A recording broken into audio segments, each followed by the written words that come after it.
me, baby, I got your back. Looking at you, thinking about all of the ways that you know me. I can't get enough. We got the future burning the past, good and the bad, making it last. We are what I want and I want what I already got. When you come through the room, I know that you know if you fall, I will be there. Let's light up like the moon. Yeah, we take it off, make it even brighter. That's what I like about you. Hey, that's what I like. Tell me what you gon' do. Know that I want you, you know that I need. That's what I like about you. Hey, that's what I like. When you put me in the mood. Hey, that's what I like. That's what I like about you. That's what I like about. That's what I like about. That's what I like about. That's what I like about. That's what I like about. That's what I like about. That's what I like about.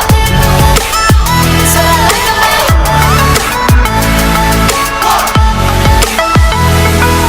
Together forever, forever for real. Close your eyes, we will forget what we know. Just jump in and let's go for a ride. All through the night, all through the day. Turn up the light, show me the way. You are what I want and I want what I already got. When you come through the room. Halo, di sini kami dari kelas akuntansi C kelompok 2 yang beranggotakan yaitu Rahel Regina, saya sendiri, Mita Urisma sebagai pemateri pertama, Filta Inglistari sebagai pemateri kedua, Tiara Mangontan sebagai pemateri ketiga, Eltrivania sebagai pemateri keempat. Nah, langsung saja kita lanjut ke pembahasan pertama yang dibawakan oleh teman saya, Mita Urisma. Pengertian audit. Dalam pengertian luas, audit adalah kegiatan evaluasi terhadap suatu organisasi, mulai dari sistem, proses, dan hingga produknya. Nah, sementara dalam dunia bisnis, audit lebih dikenal dalam perannya sebagai laporan keuangan yang dilakukan oleh akuntan publik dalam menilai layak tidaknya suatu penyajian laporan keuangan yang telah dibuat perusahaan dengan mengacu pada prinsip akuntansi yang berlaku secara sah. Nah, dalam berbasis teknologi informasi itu sendiri, audit adalah suatu proses yang sistematis dalam mengumpulkan data dan mengevaluasi bukti untuk mengumpulkan sistem berbasis komputer yang digunakan oleh organisasi untuk mencapai tujuan. Nah, audit berbasis teknologi dan informasi memiliki ruang lingkup yang sangat luas. Ada beberapa tahapan yang harus dilakukan dalam melaksanakan audit berbasis teknologi dan informasi. Yang pertama, tahapan survei pendahuluan. Yang kedua, tahapan evaluasi pengendalian sistem. Yang ketiga, tahapan pengujian ketaatan. Yang keempat, tahapan pengujian substantif. Dan yang kelima, penyusunan laporan. Adapun tujuan audit berbasis teknologi informasi, yang pertama pengamanan aset. Aset informasi pada perusahaan seperti perangkat keras, perangkat lunak, dan sumber daya manusia.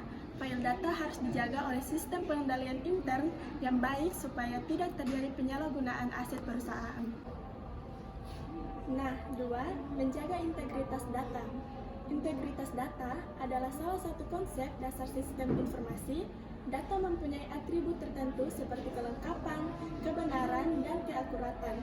Jika integritas data tidak dijaga, maka suatu perusahaan tidak akan mempunyai hasil atau laporan yang benar, bahkan perusahaan dapat mengalami kerugian. Dan ketiga, efektivitas sistem. Efektivitas sistem informasi perusahaan mempunyai peran penting dalam proses diambilnya keputusan. Suatu sistem informasi bisa disebut efisien jika sistem informasi disebut dapat memenuhi keperluan pengguna atau user dengan sumber daya informasi yang minimal. Nah, selanjutnya yang keempat, efisiensi sistem.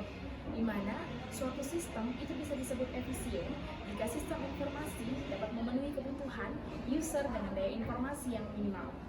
Yang terakhir adalah ekonomis, di mana ekonomis menunjukkan kalkulasi untuk rugi ekonomi yang sifatnya kuantifikasi nilai moneter atau uang. Ekonomis ini bersifat pertimbangan ekonomi. Nah, selanjutnya ada jenis-jenis audit sistem informasi. Itu terbagi menjadi dua. Yang pertama, audit sistem informasi laporan keuangan. Yang kedua, ada audit operasional atau operational audit.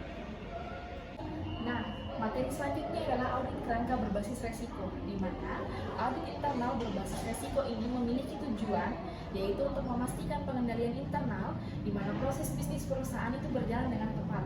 Nah, sehingga kegiatan audit internal secara independen itu melaporkan bahwa pengendalian internal itu beroperasi dengan benar. Adapun tahap-tahap yang merupakan komponen yang sangat penting dalam audit internal berbasis risiko. Yang pertama, menilai kematangan risiko. Nah, tahap pertama ini memiliki 3 tujuan, yaitu menilai kematangan risiko perusahaan, membuat laporan kepada manajemen dan komite audit mengenai penilaian kematangan risiko ke perusahaan, dan menyetujui terhadap strategi pelaksanaan audit.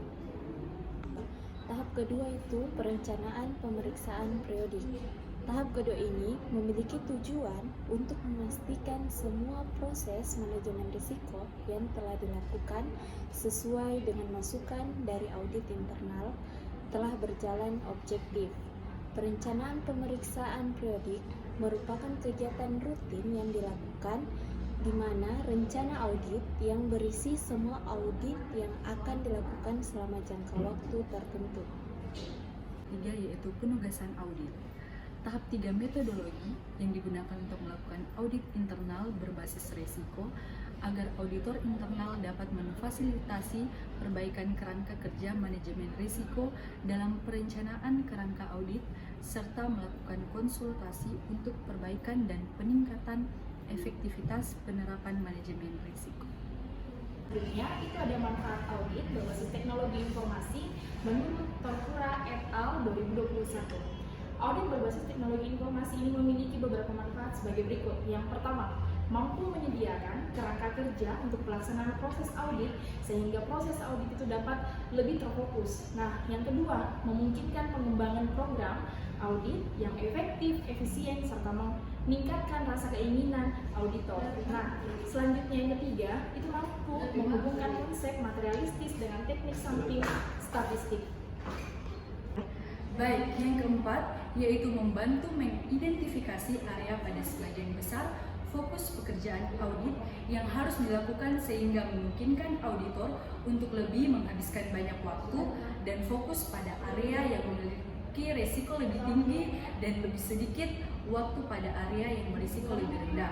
Selanjutnya yang kelima, yang terakhir, memungkinkan auditor untuk memberikan umpan balik penting dan berharga pada manajemen perusahaan klien terkait efektivitas keseluruhan desain dan sistem pengendalian dalam pengelolaan risiko yang ada.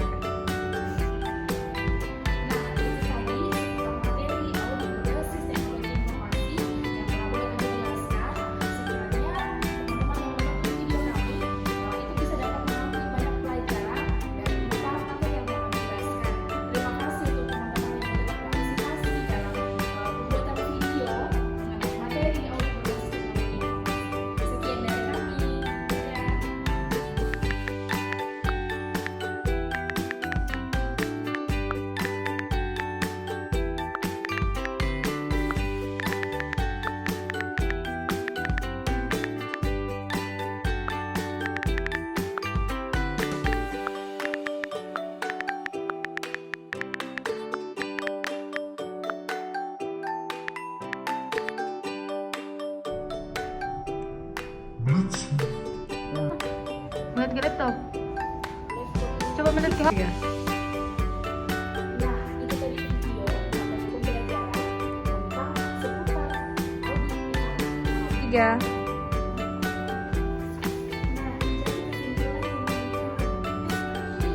Masuk nih. English. English dengan barang bawaannya dan silau matahari. You said